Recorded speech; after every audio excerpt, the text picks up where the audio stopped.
What if pressure isn't something to overcome, but something to embrace? Do you want to feel joy, elation, relief, satisfaction, pride, euphoria, but you don't want to feel the pain of defeat? Anticipatory anxiety, fear of embarrassment, fear of letting your family down, all of that, they coexist. They are one and the same. What if the goal isn't to stay calm, but to stay connected to yourself, your values, and the moment right in front of you?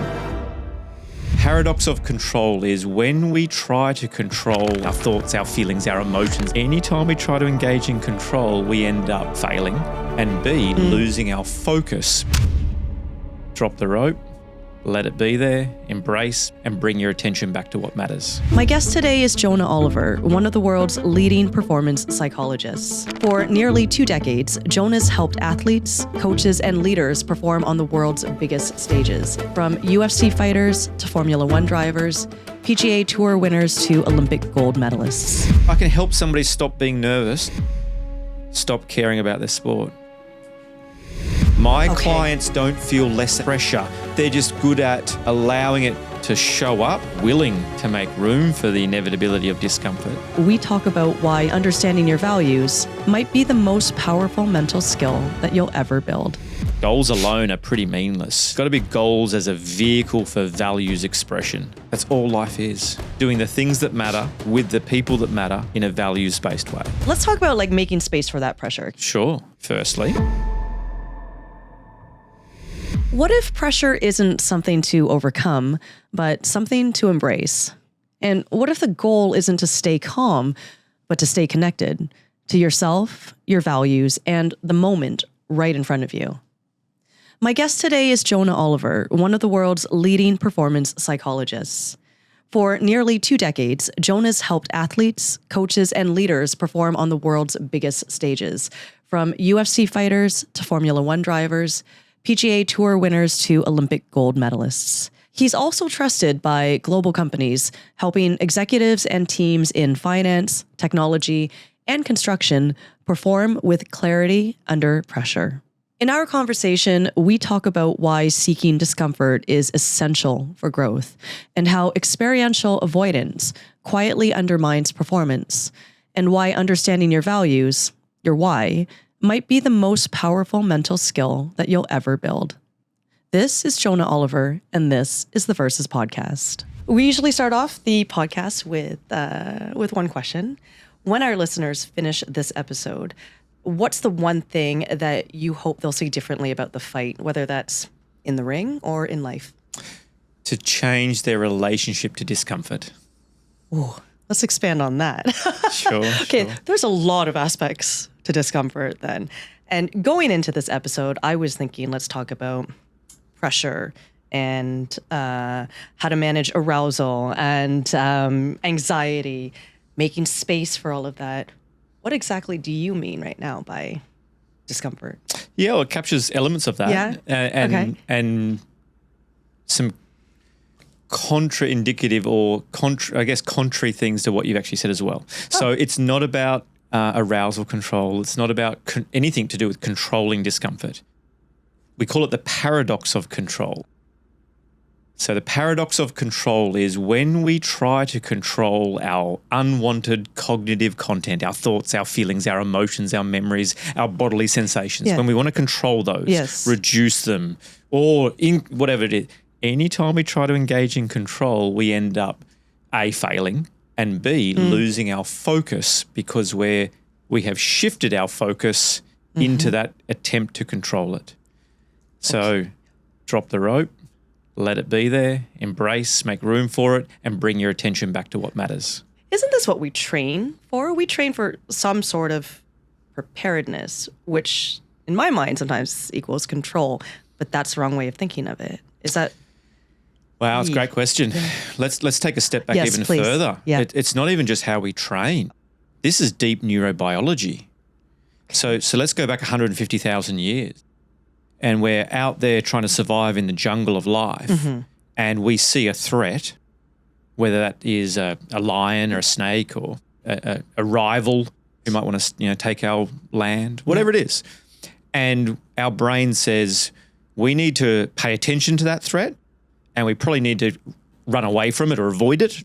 You know, that line's probably Yes. worth avoiding. Whereas my mate goes, oh, kitty cat. Yeah. Rum. Right. He's eaten. Yeah. His genes don't get passed on in the DNA pool. So we're actually more anxious now than we were 150,000 years ago, because those who have stayed alive Yes. have had more of a propensity for seeing a threat and doing something to get away from the threat. As we started to eat more protein and get better at making tools Yes. and lighting fires, our brains grew rapidly. We Right. know that. And our frontal lobes have grown, our prefrontal cortex has grown, and all these other great areas, Right. which means we can now think and plan and build rocket ships to Mars. Mm-hmm. But we also have got so intelligent, we've made a slight error, if you will. Well, it's not even an error. It's just a little catch of our intelligence, is that we apply the same rules that we do for the external world to our private internal world. The lion is an external threat. A thought, I may not win this fight. I might get knocked out. I Yes. might not get a contract for the UFC. I Yeah. might, whatever, becomes a threat. And our brain says, do something to get away from that threat. Deep breathe. Yes. Think positive. Yes. Yes. Block it out. Yes. Stay on social media. Don't even think about it. Try to, run away from Yeah, that. distractions, right? yes. We have deep neurobiology that is seated in avoiding discomfort. And then we go and choose to do something somewhat contraindicative, like hopping in a ring or Yes. an octagon or whatever, Yeah. and saying, let's go do something combative. Yes. So that's why I love fight sports, but that's a whole other conversation. We'll get to that later. Yeah, please. Yeah. Let's talk about like making space for that pressure. Sure. Yeah, okay. What happens inside of us when we're trying to fight that pressure or that fight or flight syndrome? Yeah, it's an experience. Yeah, the fight or flight experience. What's happening inside of us? Let's break that down first. Yeah, sure. So firstly, we know that there's great primal survival instincts. Yes. Freeze, Yes. flight, fight, right? The lion, you freeze? Right. You must freeze. Yes. You want to freeze to get more data. I want to work out, one of my favorite proverbs, by the way, is one must turn and face the tiger to realize it is only made of paper. And it comes from those Chinese proverbs Yes. where the ornate wallpaper has the Yes. bamboo forest with the tigers drawn in it. And it's like you turn and then you realize, oh, it's actually only a painting, right? Right. So the pause, the freeze mode Yes. is very functional. In Australia, Yes. is that a friendly carpet python, which is totally not venomous and actually keeps the rats away? Or is it a deadly brown snake? You want to know the difference. It's a snake either way, and I don't like it. Right. So, we pause. Yeah. We capture, is this a threat? Do I need to flee? Can I flee? If I'm cornered, I need to move into fight mode. So then flight mode obviously is let's get rid of, get away from the threat. So, typically we see the lower extremities activated by the brain. So you'll get things like jelly leg and, butterflies in the stomach. People say, what's it like at the Olympics or at a big football stadium or, before a UFC fight? And I say, smelly. Smelly. Yeah, they all go to the toilet. It's true. I mean, yes, you get a diuretic response. Yeah, of course. We don't quite know why, but here's the best thinking from some intelligent evolutionary psychologists, and I love it. One, it makes us lighter so we can run faster, which a lot of animals do. Yeah. You'll see goats and horses and other things do that to seem to flush out to create maybe a lighter body to move. And the second one is it's a bit like a skunk. It's a defense mechanism that if we're running next to each other and I do that to myself, then it's going to eat you, not me. So that's the one I like. It's quite funny, right? But look, we have to go to the toilet, right? Yes. So we innovate the areas of our body getting ready for fleeing. And then for most of your listeners, I'm assuming in the fight game, we then realize I'm cornered. I need to kick into fight mode, and then we get the fight-based muscles. Right. We clench on our jaw, we start to clench our fists, we sort of get innervation through the neck and all these upper body muscles, which is just getting ready to fight. Now, that's the physiological response, Yes, yep. And the cognitive response, Yes. attending to a threat, evaluating the threat, and then choosing do I flee or fight. But psychologically, what we call it is experiential avoidance. Experiential avoidance. Yeah, so experiential avoidance, we call it EA for short in psychology. Experiential, very, very important topic for anybody to want to read up and understand at a deeper level. And that really is that our brain, like I've touched upon, is wired to respond to discomfort, and you must do something to get rid of it. So, for example, if I am talking to you right now in this podcast and I notice you've got some food on your face and I'm thinking, oh, I should say something, actually, you know what, I don't really know her, I've only met her, she'll work it out. I don't want to embarrass her. We'll create a whole bunch of stories to justify me not leaning into that discomfort and saying, hey, by the way, you've got something on your face. Okay. But it's a lie. Because in that moment, it's got nothing to do with your embarrassment. No. It's got nothing to do with you feeling awkward. It's about me not wanting to feel awkward. You just made these narratives up to build. And we do it every day. We've got a colleague who's got bad breath. We don't say something. We've got a coach who says things in the same repetitive way and you wish she or he would say it in a different way so you learn better, but you think, oh, they're my sensei, I better just whatever. And we don't speak up. Right. We don't tell our wife what we really think about our relationship and how we want it to be. It's just everywhere we look, we avoid when we get that little jolt of discomfort, adrenaline, awkwardness, anxiety, fear of something, and we don't take the right action. That's experiential avoidance. That's experiential avoidance. You're avoiding the discomfort. You're avoiding the discomfort. Within yourself. Correct. Okay. So you're making these narratives up to justify I was going to say to make yourself feel better. Correct. It's a rescue. It's a safety behavior. You come up with a very rational reason of why you didn't do it, and it's just a safety behavior. It's a lie. It's keeping you safe.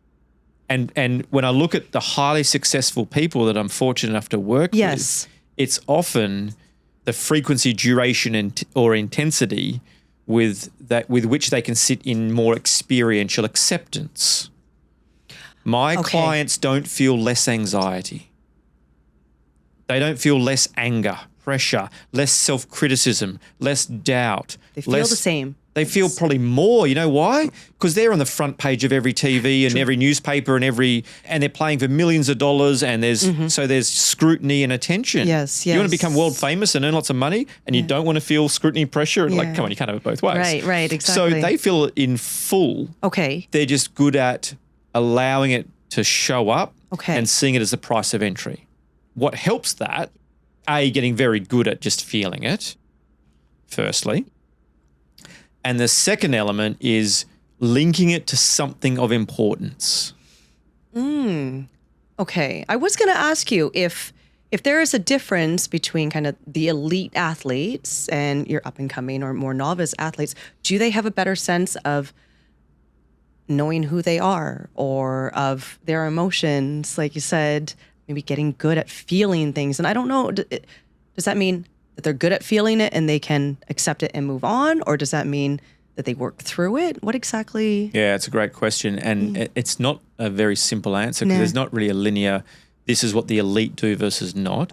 What do? They certainly persevere or have discipline to do the right things despite the uncomfortable thoughts, feelings, and emotions that show up. We misinterpret it as confidence. Yes. We see them on television and say, I wish I was more like him or her, because they look calm, they look confident, they look like they have unwavering self-belief. Now, what they are is they're focused and they're committed to the right fight plan or whatever it is, despite the presence of tough emotions. And that's really, for me, what separates when they're perfectionistic, therefore they worry. They have high standards, therefore they're quick to anger. They're obsessional because, they hate imperfection. So, people think there must be, carefree and not have sort of any sort of emotional load. Yeah. No, they often carry a heavy load around with them. But when they step into that moment, into that arena, whatever that is, the great ones are, they see the thoughts and feelings as a familiar old friend. It's a price of entry. I don't need to waste energy on it. I just need to let it be there. And what is the consequence of that? My focus areas are freed up to be on the task at hand. But if you measure their heart rate, their cortisol levels, their, the cognitive content even, no, they're not aliens. They worry about things they care about. They're human. Physiologically, they're still human. Correct. So Jonah, can you train that? How do you Sure. Well, how do you stay calm? Am I using this right word? Stay calm. How do you control that?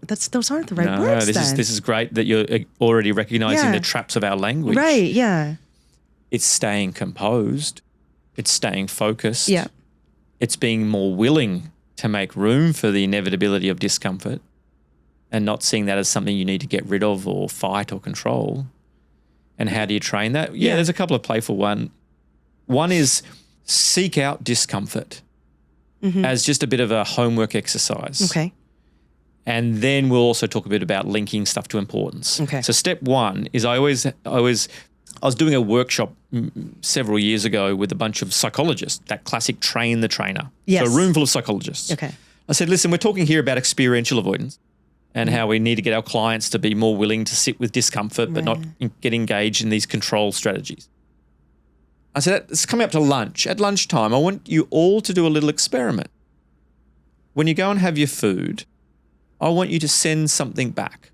When inevitably the waitress comes and says, how is everything? I want you to say, actually, that coffee, the milk's burnt. Would you mind remaking it? Or the tomato has made the bread go soggy. It must have been made a while ago.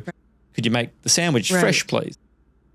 And, Already, that's like, why would I do that? Right. Right? So they came back and they, Jonah, that was horrible. Yeah. It was so uncomfortable. Yeah. I just wouldn't normally do that. I didn't want them to think I was being, rude. I didn't want to be seen as a bitch. I didn't want to be seen as that person who's carrying on. And, and I said, isn't that interesting? All day long you give out advice.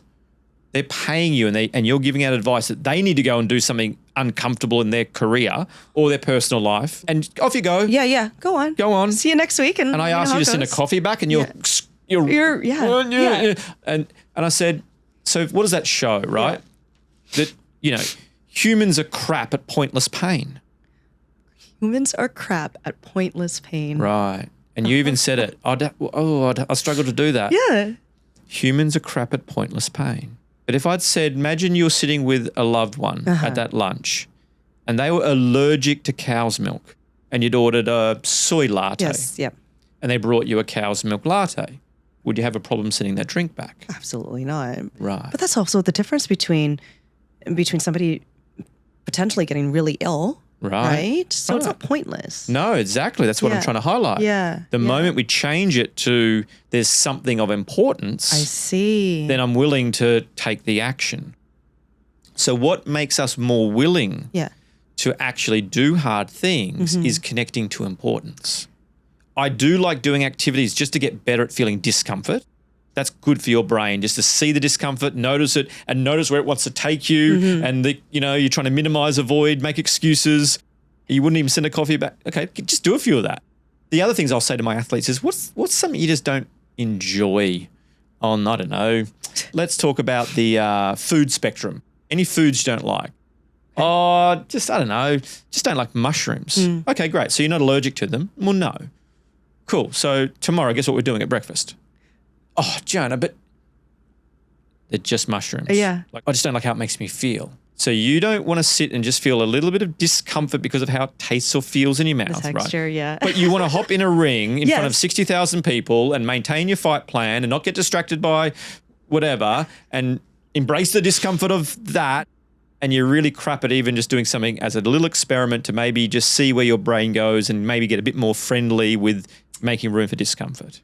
Okay, well, when you put it that way, right. Now, the goal isn't to make them then like mushrooms. Right, no. If they turn around and go, oh, actually, Jonah, it wasn't that bad. Yeah, I say, right, what's the next thing you don't like? Yeah. I'm not trying to fix you. No. I'm trying to find lots of little things to make you feel uncomfortable. Right. I did it with a football team once. Bunch of young kids had just been recruited into a big footy team. I took them for sober karaoke. Sober karaoke. When was the last time you did sober karaoke? Right. So think about a bunch of 18-year-old men, the peak of impression formation, trying to look cool. Yep. And I took them out and put a microphone in their hand. They still said that was worse than making their debut, right, in terms of the discomfort, right?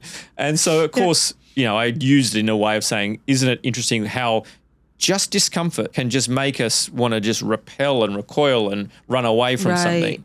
And then I say, now, what if I said, we're going to give you a 3-year contract at this football club or, whatever. Yeah. Oh, well, I'll sing the damn song, Jonah. Right. So now we're dialing up willingness in the service of something. I see. Would that be identifying your why, essentially? Sure.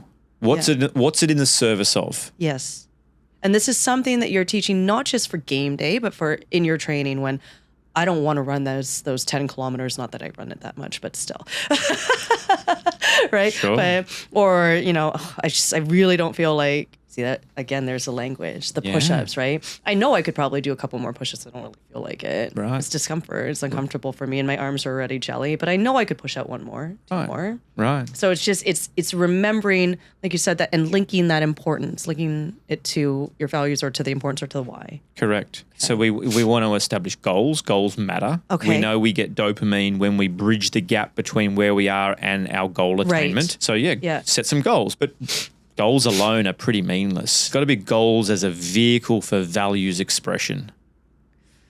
That's a big one. Huge. Say that again, please. Yeah. It has to be goals have to be a vehicle for values expression. Absolutely. That's all life is. Doing the things that matter with the people that matter in a values-based way.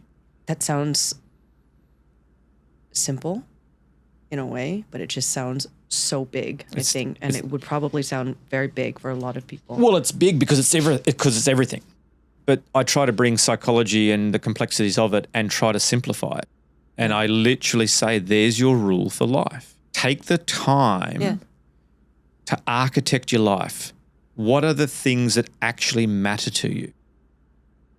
Not what your parents wanted you to do, not what your society thinks you should do, not what social media is telling you to do. What matters to you?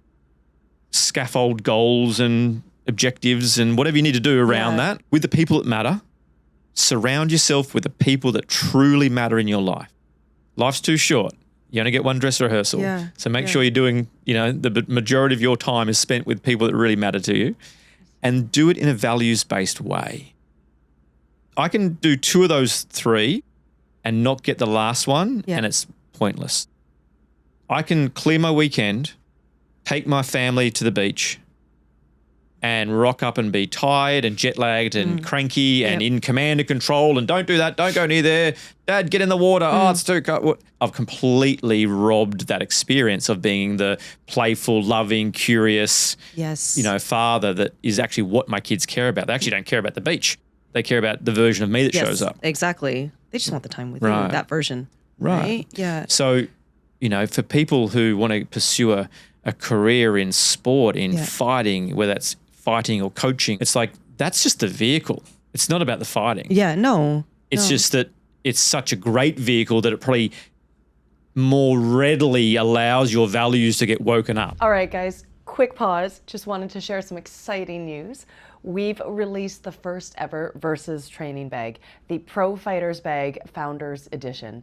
It's an exclusive first run. There's only 235 bags available, each one with its own Founders Edition tag. So, depending on when you're hearing this, the drop might still be coming up, it might be live, or it might already be done.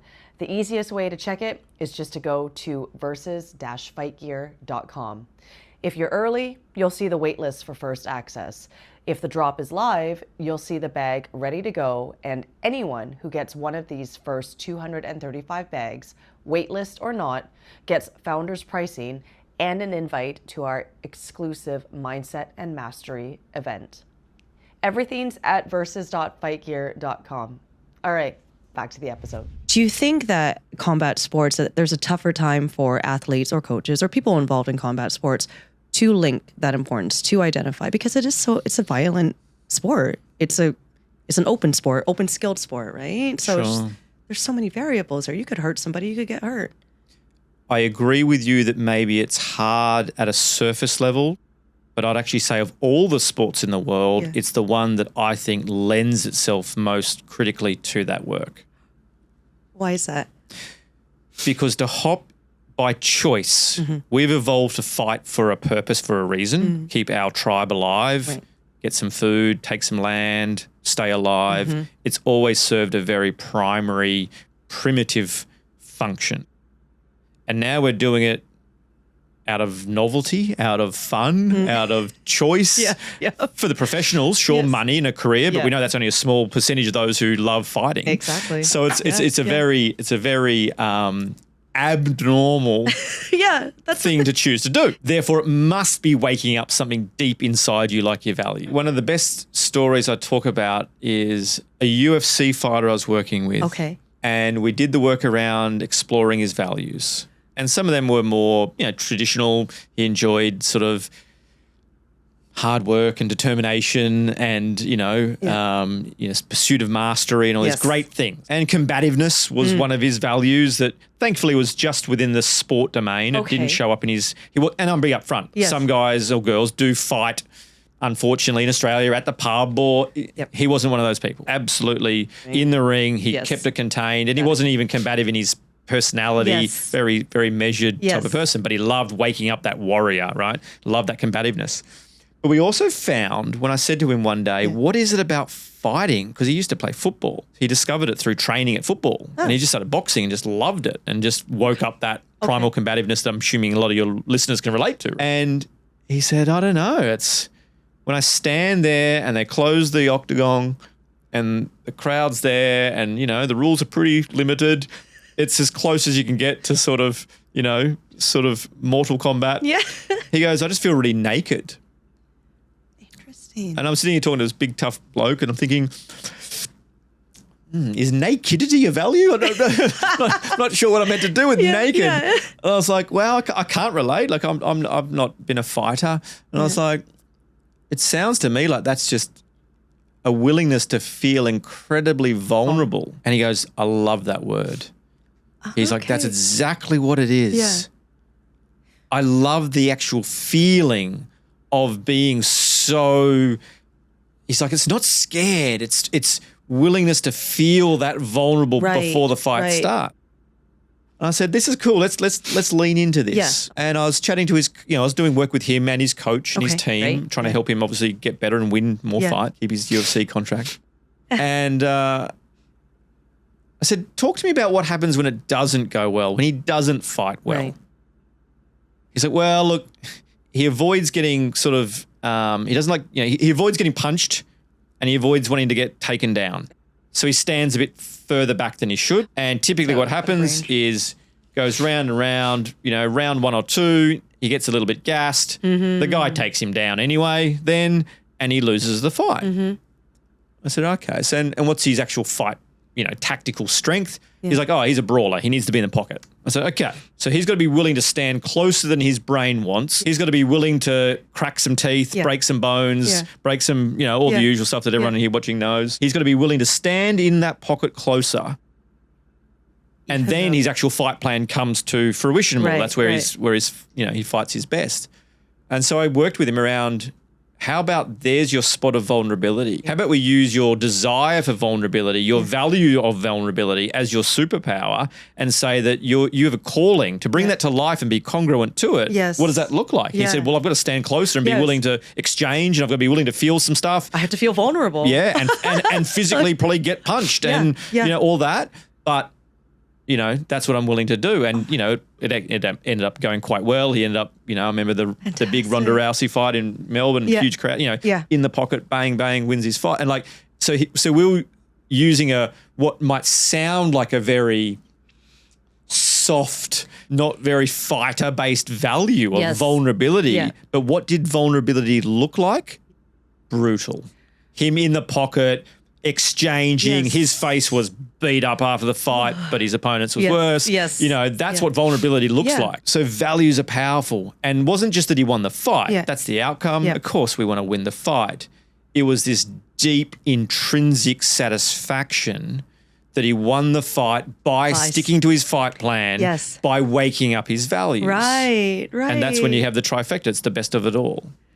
Okay. That's so cool.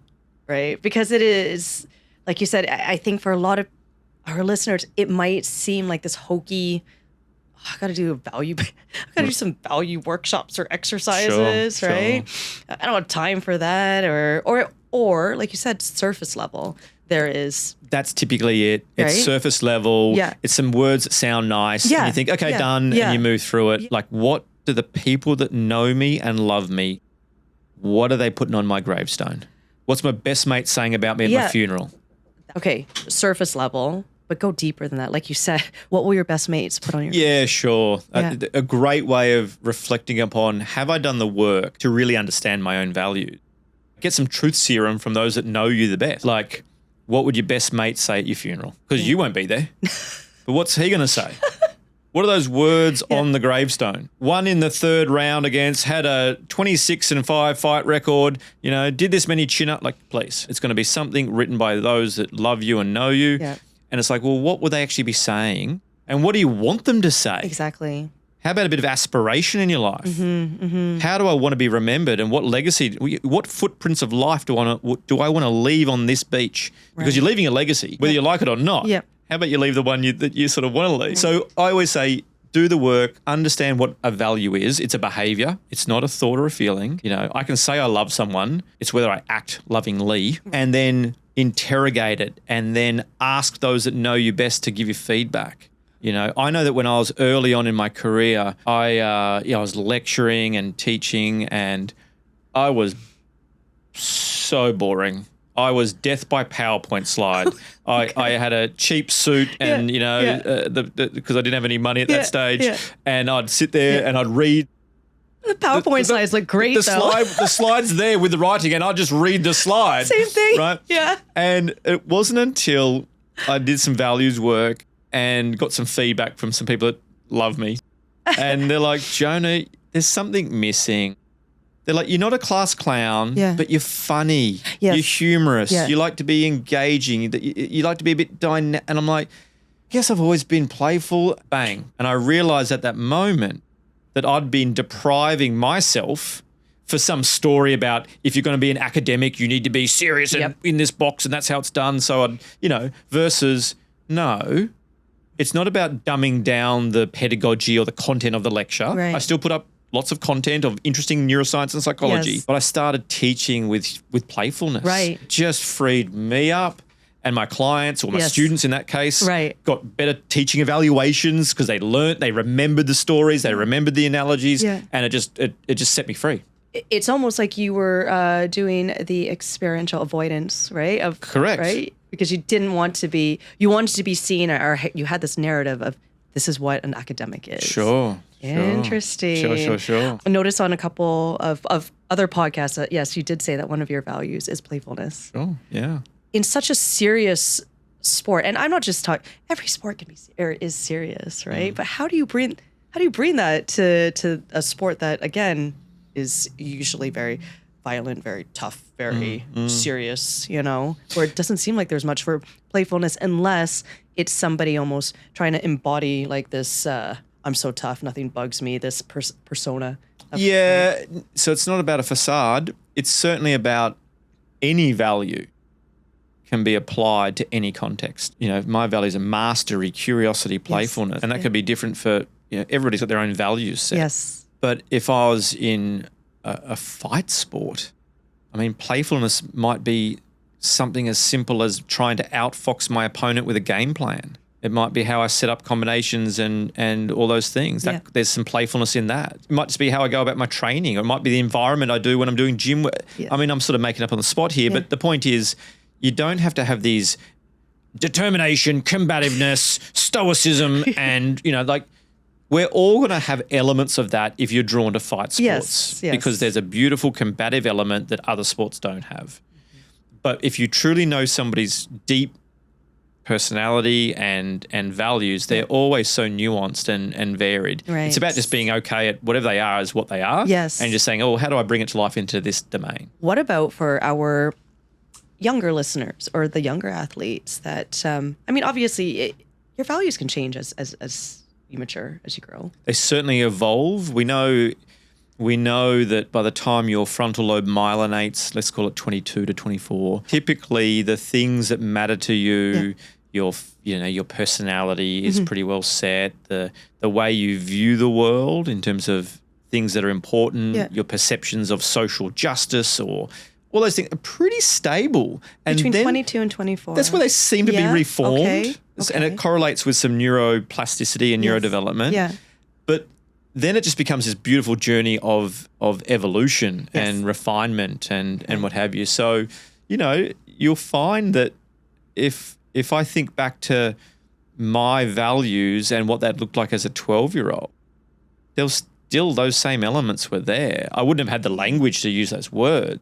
So I would have used different words. Okay. And that's why people might say, oh, my values have changed a bit, Jonah. And I say, oh, they may have become more nuanced, but the same concepts are probably there if you've done the work well.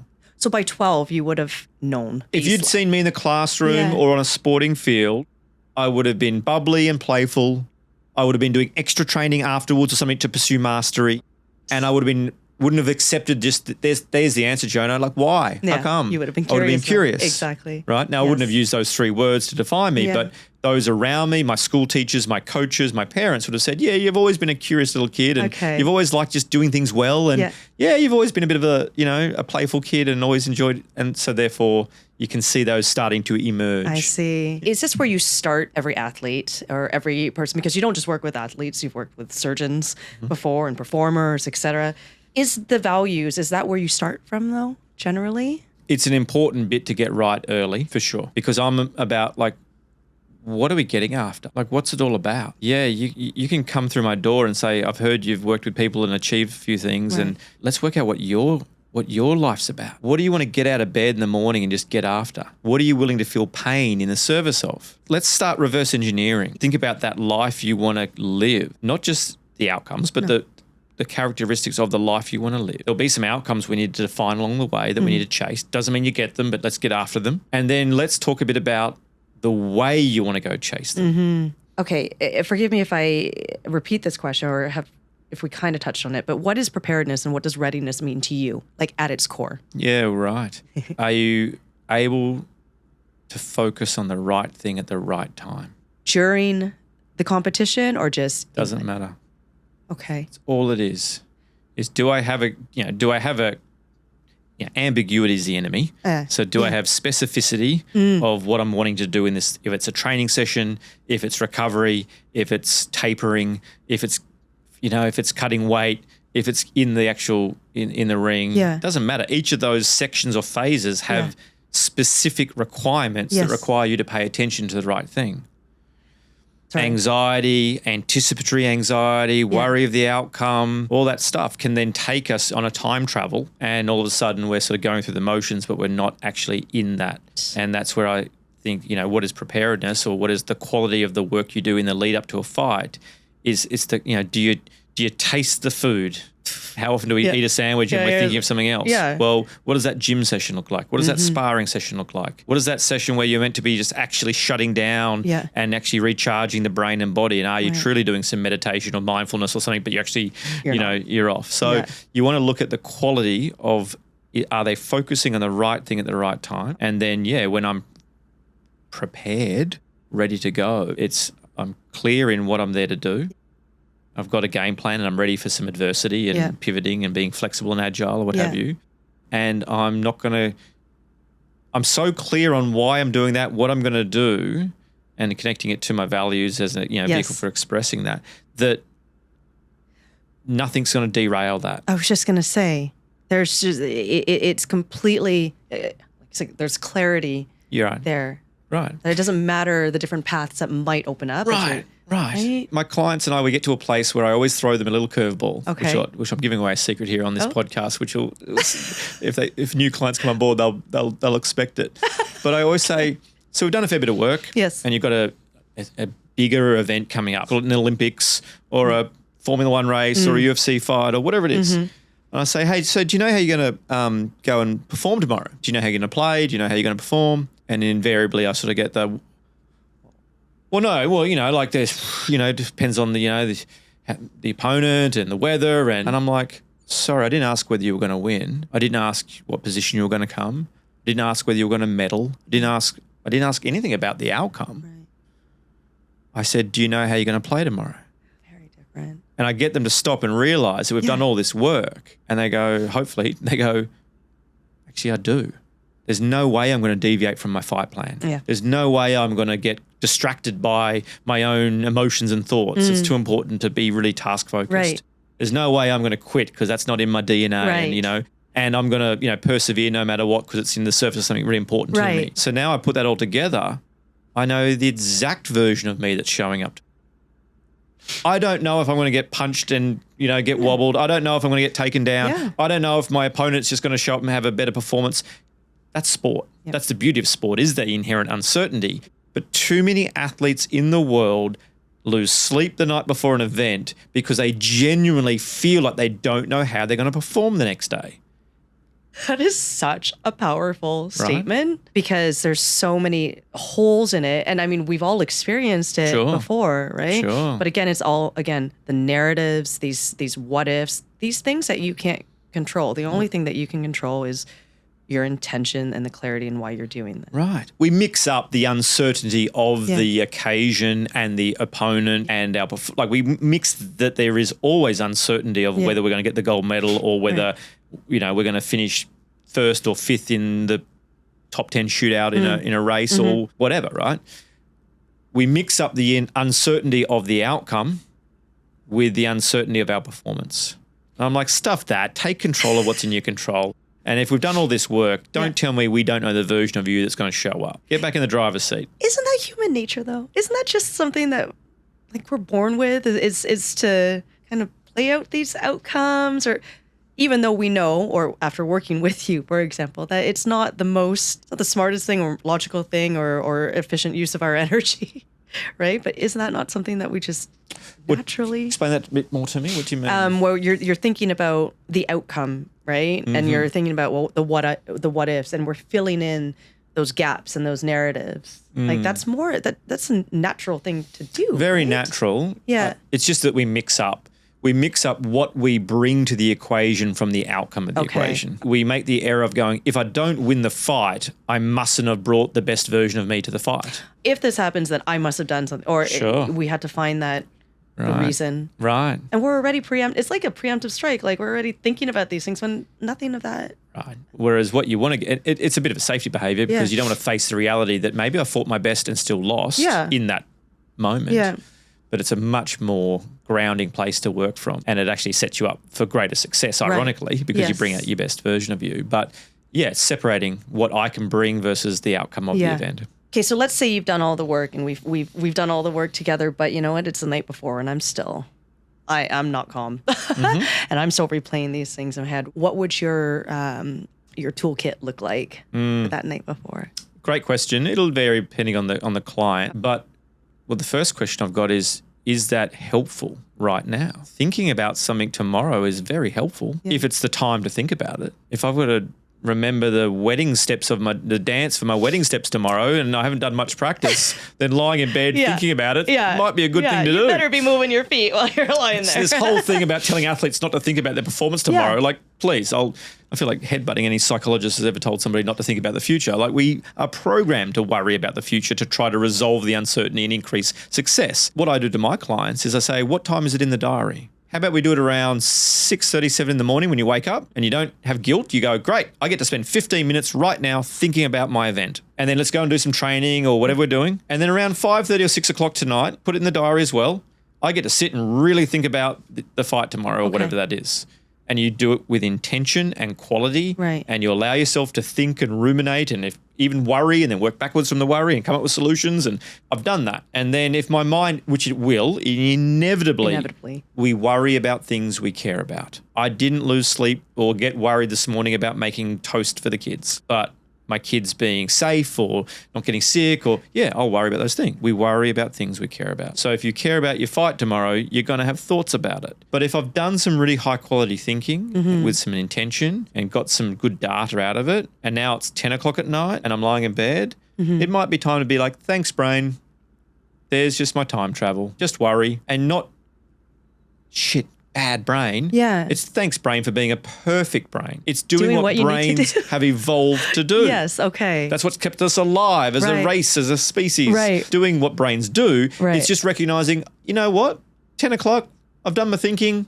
I don't really need to give that much thought or power. Yeah. I might just shift my attention to something else. And then you might do some whatever. You might do some mindfulness. You might do something else. You might do some other things that are more useful to get you ready to fight. But anticipatory anxiety is the price of entry. Anticipatory anxiety is a price of entry. Absolutely.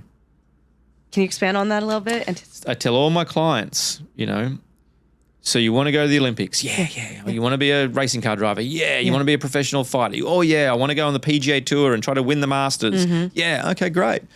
But you're sitting here saying you don't want to be stressed. You don't want to feel anxiety. You want to be more confident. You hate the negative self-talk. You want to feel less, perfectionistic. Yeah. And I'm like, you can't have both. They coexist. Do you want to feel joy, elation, relief, satisfaction, pride, euphoria when you go and succeed? Oh, yeah, I want that. Oh, but you don't want to feel the pain of defeat and the frustration at not improving and you can't have it both ways. They're not even different things. They are one and the same. The magnitude of joy you feel is in direct proportion to the pain and anguish you feel of defeat. They have to be in equal measure. Yeah. Because if it doesn't hurt when you lose, then I'm sorry, you're not getting that big rush of elation when you succeed. And that is exactly how we started off the podcast, by saying you need to seek discomfort. Right. And be willing for it to be the price of entry. So I use a lot of analogy and metaphor, and I say, give me that plane ticket to the Olympics and let me write on the back all the terms and conditions. Anticipatory anxiety, fear of injury, fear of embarrassment, fear of letting your family down, all of that. I'm going to write it all on the back of the plane ticket. You still want the ticket. I've never had a client say they don't want to go become an Olympian. So then I say, well, then stop freaking trying to have it both ways. Yeah.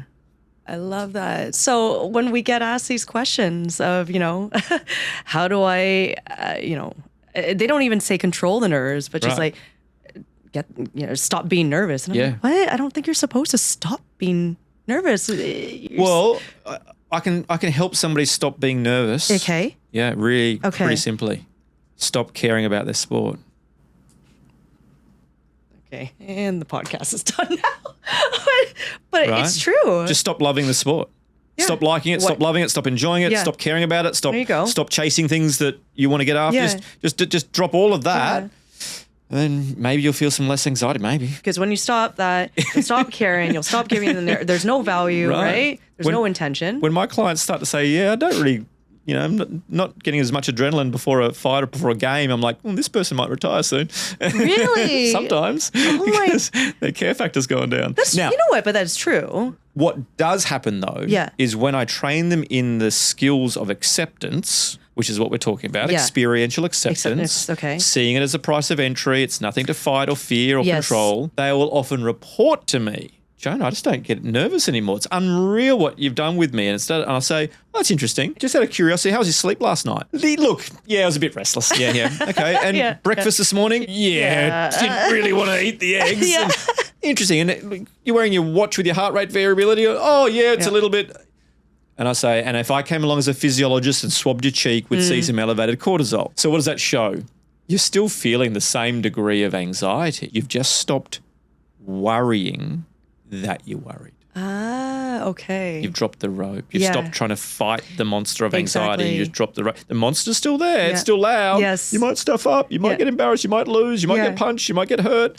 But it's still just sitting there, but I'm no longer fighting it. And you know what happens when I drop the rope? I can actually fight now. Yeah, exactly. I'm freed up. Your hands are freed up. Right. Your mind is freed So it can up. feel like your anxiety diminishes or decreases, but it's actually just a total shifting in what we call metacognitive worry, which is the worry or judgment of worry. So when a coach or a psychologist, and there's many out there, who tell people that the reason they didn't perform well was they got too nervous, they didn't have enough self-belief, they weren't positive enough or whatever, you've actually made that person worse, because they'll show up into that next fight and they'll be like, okay, I've got to be calm. And then they go, and all of a sudden they're not winning, they're not succeeding. And then they go, oh shit. And they worry that they're nervous. And someone they trust, a coach or a psychologist, has said, you've got to get rid of it. And they hop in and no wonder they get punched in the face. And I couldn't remember my fight plan because I was too busy trying to fight my anxiety and failing and then worrying that I'm failing. And it's what we call metacognitive panic. So choking in sport, a big underperformance, isn't anxiety. It's your attempt to try to control your anxiety and failing to do so. And then you just get set-alight. And you were just saying that very often, sometimes the coach or the sports psychologist they can downplay those moments, right? Like that, and that's detrimental, is what you're saying. Right. So how do you find that balance between, this is an important moment, but try not to get too, aroused by Sure. that, right? Well, firstly, the greatest drug on planet Earth in sport is adrenaline. Why are we trying to tell people to calm down and get rid of it? It gives us faster reaction time, better visual acuity, better auditory acuity, more muscle force production. It buffers fatigue. Is there any drug out there that does? There's not. No. It makes me feel shitty in the guts with butterflies, and it gives me a lot of cognitive content. It's like when we have too much coffee, we get a bit buzzy. So there's a cognitive side effect where I'll get a bit overthinky and a bit worried, buzzy, and I might feel a bit sick in the stomach. That's not that nice. Yes. But I get all those other benefits. So when my clients are feeling really that wave of adrenaline in the back of the arena, I'm like, fantastic. Our afterburners are kicking in now. We want that. So why would I train you in a technique to get rid of it? It's the greatest drug your brain has ever given you. Embrace it. Embrace it. And if I'm not fighting it, not worried about it, then I can bring my mind, my focus to where I want to be, i.e. my fight plan. And then I got the best of both. Okay, I've got a few butterflies and a bit of jelly legs at times, or whatever's going on, but I've got all these superpowers from the chemical of adrenaline, and I can be focused at the same time. Bang. What do I say to my client? Go be boring. Be boring. Boring. Boring is batshit. What does that mean? Ordinary performance on a special day. Oh my goodness. Do not deny the specialness Of this day. It's a fight. It's the Olympics. Yeah. It's a Formula One race. Yeah. It's Wimbledon. It matters. It's important. You've dreamt about it. You've chased it. Yeah. And here you are. It will feel special. Therefore, I will have special, maybe additional feelings and thought, fears and hopes, and that's fine. Don't deny that. But what do I bring to that? Replication. Just ordinary performance, what you've done in training. That is your best. What I've done for the past 2 months in fight camp, or Right. 2 years. Right. The trap Trying to get to the Olympics. Yeah. Correct. Yeah. And the trap we do, though, is because there's an elevation of importance and emotion, we think we need to elevate our performance to match that. But what we're doing subconsciously is we're saying, my best is here, my normal that I've trained at, that got me into this position is here. That's what got you there. And now it is a bigger occasion. It's a unique thing. Oh, shit, I've somehow got to find a magical performance. Well, that's a great way to give yourself some worry and distraction. Exactly. You're not believing in yourself and you're not connecting to your competence. Yes. And you're chasing a special performance that you've never done before. If we go out with very boring mindset, replication, stick to the fight plan, do what I've done before, and then we get the sprinkling of adrenaline, it can actually sometimes take you to a new level. But you do that by just letting it take you there with a mindset of quite simple replication. I love that. I love that because, like you said, I mean, all that training and my level, my skill set, my expertise, my performance thus far has gotten me here. Imagine, well, because everybody else, all of your opponents also are on that same wavelength. So not everybody needs to get. Correct. My goodness. Okay. I love that. Ordinary performance on a special day. I hear coaches, just treat it like training, mate. How am I meant to trick my brain that it's training? It's a real fight. Yeah. Like, I can't. Cameras around and people around. And Big day of champ. Make sure you dig in deep and lift. And what you're telling me is what I've done to date isn't good enough. Oh, thanks, coach. Yeah. The last words you gave me before I went into the ring was dig deep and find something special. Yeah. Oh, I thought we'd done the work. Oh, that's so true.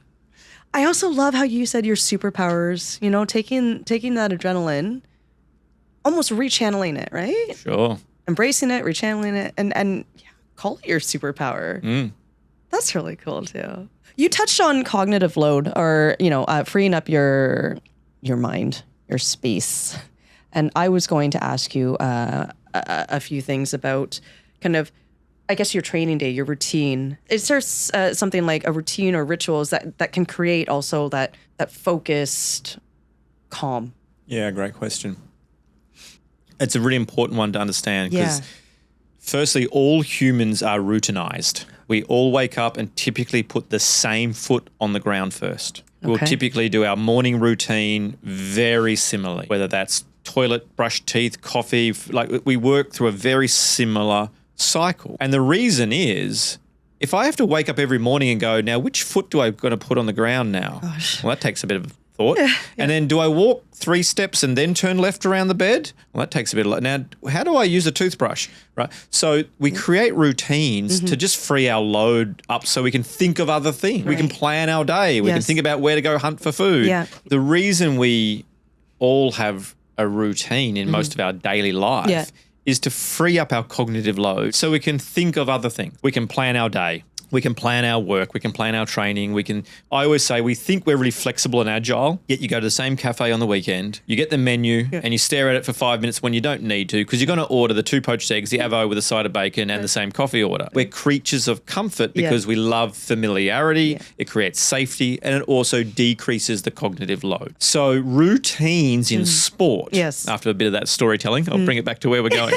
Routines in sport serve the same function. Yeah, I want to warm up roughly this time before the fight. Then I like to do that, get my strapping, do this. Like work through a logical sequence that is familiar so you're not having to think, what am I doing next? What am I doing? How do I, when am I getting that? You just want to have some composure and stability of your routine so then your brain is getting sharper and sharper and sharper as you move into the fight. I see. Where it goes wrong is we think the routine is the reason we either did or didn't fight well. That is no longer a routine. That is a superstition. I was going to say, that's a superstition at this point, right? Correct. Correct.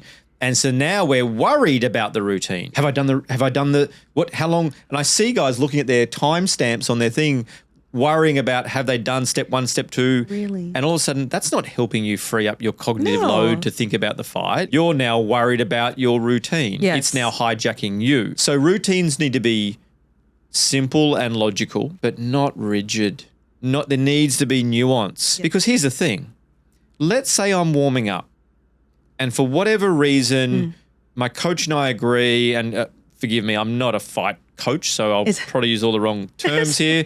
But let's say my footwork is just a bit off. It's a bit slow, a bit something, or my combos aren't just quite snapping and hitting or something. And we think we need to spend just an extra couple of minutes on that skill to really wake it up and get it right. If my routine is, but at 11:13, I'm meant to be doing, my strapping or something, then I'm not doing really what I need to do. I'm getting dictated to by my routine. You've got to be flexible enough to roll with what's required or what's important, let alone if the bus is late getting you to the stadium. Routines should be logical and sequential to allow us to go from a broad into a very narrow state of focus and almost be a little bit automatic, so I'm not having to think a lot about it. It's meant to just help me, not hinder me. It is certainly not meant to be a rigid thing that becomes almost like a superstition. And if I don't fight well, you didn't fight well because you didn't land the punch or you got punched because you didn't put up your guard. That's the reason, not because you didn't have a blue Powerade 16 minutes before you entered the ring.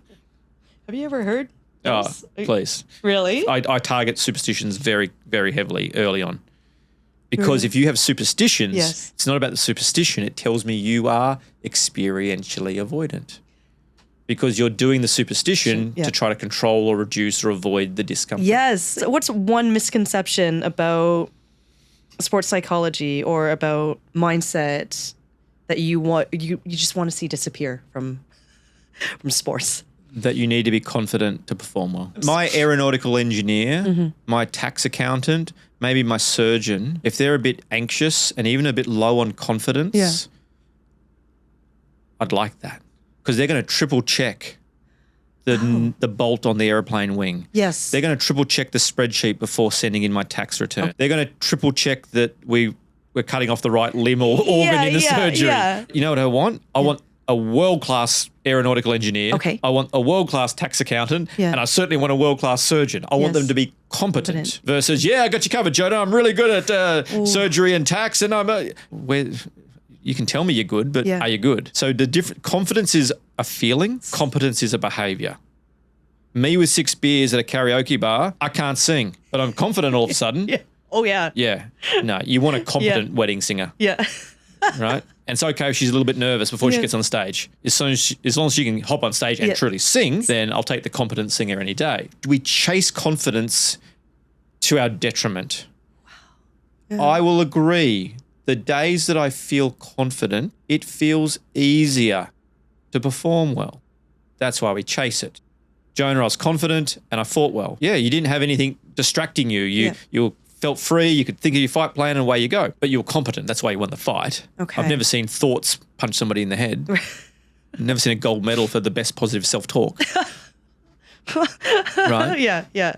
So, and when I'm not confident, it's harder because I need to see those thoughts, accept them, stop the fight, make a bit of room, and then come back and be competent. So there's that, it feels a little harder. And so we chase it and we wish it could come back all the time. But then that is the trap, because you might have it a couple of fights and then on that bigger occasion, it's gone. Yeah. And you're like, hang on, where is it? I need that confidence. And it's like, how about we don't need it? Yeah. What we need is just to focus on the fight plan. Yeah. And let go of your need for that. Exactly. And know that you have the competency. Right. And the skill to be here and in this ring. Sport is a behavior. Yes. Competency is behavior. Chase competence. Train for competence. Think about competence. Design a fight plan that is about competence. Think of your values and turn them into competent actions. What does being vulnerable like in my actions? And pursue a life of just improving your competency. And if confidence shows up some days, bonus. And if it doesn't, don't need it. That sums it up, doesn't it? Our final question, Jonah, when you look back at your own work in this field through your years of experience, what truth has this work revealed to you about yourself? Wow, what a question. That I spent too many years of my own life being pulled around by my fears and thoughts and emotions and fear of judgment of others and just the stories my brain creates, and realizing that I thought there was something maybe wrong with my brain for having those, but now I understand neurobiology. It's my brain doing what has happened through evolution. But once you learn to just let go of that and see that it's just a story, it's predictable, and I don't need to give it power, it just frees you up. And my life is so much more rich and rewarding now than it's ever been, because I'm not governed by simple things like emotions.